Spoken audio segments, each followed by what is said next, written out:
pada intinya menyatakan bahwa meskipun tidak pernah terungkap di persidangan bagaimana terdakwa mendapatkan racun arsen, namun berdasarkan keterangan ahli Ridra Bakti, ahli Budi Sampurna, dan ahli Adi Kuaresman,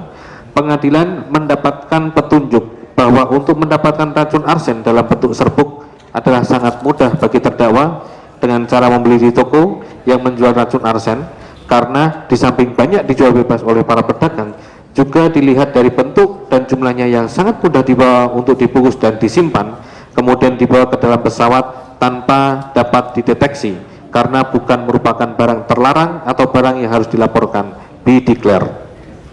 Terkait dengan penjelasan di atas dan dikaitkan dengan perkara ini, dapat disimpulkan bahwa perolehan dan pembawaan racun cyanida oleh terdakwa tidaklah termasuk ke dalam bagian dari unsur direncanakan terlebih dahulu sebagaimana ketentuan pasal 340 KUHP, sehingga tidak terungkapnya di persidangan tidak mengakibatkan unsur tersebut menjadi tidak terbukti secara hukum. Lagi pula, berdasarkan uraian di atas juga dapat disimpulkan bahwa untuk mengaitkan terdakwa dengan racun cyanida cukup dengan adanya suatu petunjuk yang sudah terungkap di dalam persidangan bahwa untuk mendapatkan racun cyanida secara ilegal sangat mudah karena racun cyanida dapat dipakai oleh nelayan untuk menangkap ikan yang dikenal dengan istilah potas, yang digunakan juga di pabrik plastik serta banyak dijual di toko kimia, sebagaimana keterangan ahli toksikologi forensik Kombes Nur Samal Subari, MSI, dan ahli toksikologi forensik Dr. Imade Agus Gagal Wirasuta, di mana terdakwa sendiri mengakui bahwa orang tua terdakwa adalah seorang pengusaha plastik, sehingga secara objektif dapat kita nilai bahwa akses terdakwa kepada racun cyanida sangatlah mudah, apalagi potas tersebut sangat mudah untuk dibungkus dan disimpan serta dibawa. 8. Tentang segel barang bukti yang sudah terbuka atau rusak saat diperiksa di persidangan, pledoi halaman 58 dan 59, tanggapan kami bahwa pasal 8 KUHP ayat 1, penyidik membuat berita acara tentang pelaksanaan tindakan sebagaimana dimaksud pasal 75 dengan tidak mengenai ketentuan lain dalam undang-undang ini. Ayat 2, penyidik menyerahkan berkas perkara kepada penuntut umum. Ayat 3, penyerahan berkas perkara sebagaimana dimaksud dalam ayat 2 dilakukan a. pada tahap pertama, penyidik hanya menyerahkan berkas perkara. B. dalam hal penyidikan sudah dianggap selesai, penyidik menyerahkan tanggung jawab atas tersangka dan barang bukti kepada penuntut umum. Pasal 44 KUHP ayat 1, benda sitaan disimpan dalam rumah penyimpanan dan benda sitaan negara. Ayat 2, penyimpanan benda sitaan dilaksanakan dengan sebaik-baiknya dan tanggung jawab atasnya ada pada pejabat yang berwenang sesuai dengan tingkat pemeriksaan dalam proses peradilan, dan benda tersebut dilarang untuk dipergunakan oleh siapapun juga. Bahwa sesuai dengan ketentuan pasal 8 KUHP dan pasal 44 KUHP, pembukaan segel barang bukti yang dilakukan oleh penuntut umum pada saat penyerahan tersangka dan barang bukti atau proses penyerahan berkas tahap 2 merupakan bentuk tanggung jawab penuntut umum untuk memastikan kesesuaian antara fisik barang bukti dengan surat perintah penyitaan, berita acara penyitaan, dan penetapan penyitaan dari pengadilan negeri maupun administrasi penyidikan lainnya sehubungan dengan barang bukti yang disita oleh penyidik. Oleh karena itu, dalil penasihat hukum yang menyatakan bahwa pembukaan segel barang bukti seharusnya baru dibuka di hadapan majelis hakim agar dapat dijamin keasliannya tidak berdasar hukum, karena penuntut umum merupakan pejabat yang diberi kewenangan atau tanggung jawab untuk menjaga keaslian dari barang bukti tersebut sesuai dengan tingkat pemeriksaan dalam proses peradilan pada saat itu. 9. Tentang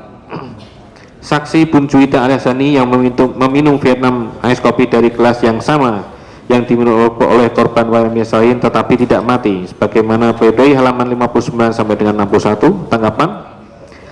bahwa sebagaimana sudah terang benderang terungkap di persidangan berdasarkan keterangan ahli toksikologi dan patologi tentang lethal dosis atau dosis mematikan, di mana seseorang akan mati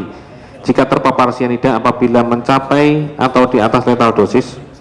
Terhadap dalil penasihat hukum yang menyatakan bahwa saksi Bun Juwita alias Hani meminum Vietnam Ice Coffee dari gelas yang sama dengan yang diminum oleh korban Wayan Salihin tetapi tidak mati, menunjukkan bahwa Hani terpapar cyanida jauh di bawah lethal dosis. Selain itu, terminologi minum sebagaimana surat yang dikeluarkan oleh Rumah Sakit Abdi Waluyo nomor 011 Ekstan _LSAW _2 Rumawi _2016 tanggal 2 Februari 2016 merupakan suatu terminologi yang relatif karena tidak menggambarkan volume Vietnam Ice Coffee yang mengandung cyanida yang masuk ke tubuh Hani. Faktanya, saksi Hani hanya diperiksa tekanan darahnya saja tanpa dilakukan pemeriksaan ada tidaknya kadar cyanida dalam tubuh saksi Hani. Lagi pula, berdasarkan keterangan saksi Hani, gejala-gejala yang dialami setelah meminum Vietnam Ice Coffee yang mengandung cyanida dan yang diminum oleh korban Wina itu konsisten dengan gejala-gejala yang terpapar orang yang terpapar cyanida sebagaimana keterangan ahli toksikologi dan ahli patologi forensik, yaitu Dr. Nur Saman Subrandi, Dr. Imade Agus Gagal, Profesor Budi Sampurna, Dr. Slamet Purnomo, Prof. Peng Peng Ong, dan Michael Robertson. 10. Tentang tidak adanya berita acara penyerahan barang bukti CCTV dari penyidik kepada ahli CCTV M. Nuh dan Christopher Harimanrianto sebagaimana pledoi halaman 61 sampai dengan 62. Tanggapan kami bahwa tujuan utama dari hukum acara pidana yang dalam hal ini dimanifestasikan ke dalam Undang-Undang Nomor 8 Tahun 81 adalah untuk mencari kebenaran material dan bukan untuk mencari kebenaran formil, sehingga di dalam KUHP tidak diatur mengenai berita acara penyerahan barang bukti CCTV dari penyidik kepada ahli sebagaimana halusinasi dari penasihat hukum yang menginginkan agar diadakannya berita acara itu dengan tujuan untuk dapat mengetahui asal usul perolehan CCTV tersebut. Bahwa keinginan penasihat hukum itu juga bertentangan dengan asas legalitas yang diatur dalam pasal 3 KUHP yang pada intinya menyatakan bahwa peradilan hanya dilakukan menurut cara yang diatur dalam undang-undang ini, yaitu KUHP, sehingga dengan tidak diaturnya berita acara penyerahan barang bukti CCTV tidak mengakibatkan barang bukti rekaman CCTV tersebut tidak memiliki kekuatan pembuktian sebagaimana keinginan dari penasihat hukum. Meski demikian, penyidik tidak lantas meninggalkan formalitas penyidikan karena pada tanggal 22 Januari 2016 berdasarkan surat perintah nomor Sprint-52-1-2016 atas nama Kapus Lapor Baris Krim Polri Kapit Viskomfor Kombes Pol Andi Firdaus, penyidik tetap secara formal memerintahkan AKBP M. Nuh Al-Azhar, yaitu ahli digital forensik, untuk melaksanakan pemeriksaan dan analisa digital forensik barang bukti elektronik atau digital berupa 1 unit flash disk berisi rekaman CCTV dari Direksi Polda Metro Jaya, dan penyidik juga secara formil pada tanggal 20 Februari 2000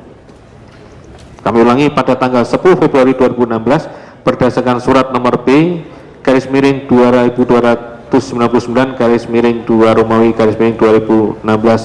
garis miring Datro perihal bantuan penunjukan ahli digital forensik kepada PT Sistem Indo Teknotama Mandiri telah meminta ahli digital forensik yang kemudian ditunjuk Saudara Christopher Harimanrianto, yaitu ahli digital forensik, untuk menganalisa barang bukti elektronik atau digital berupa 1 unit flash disk berisi rekaman CCTV tanggal 6 Januari 2016 di restoran Olivier.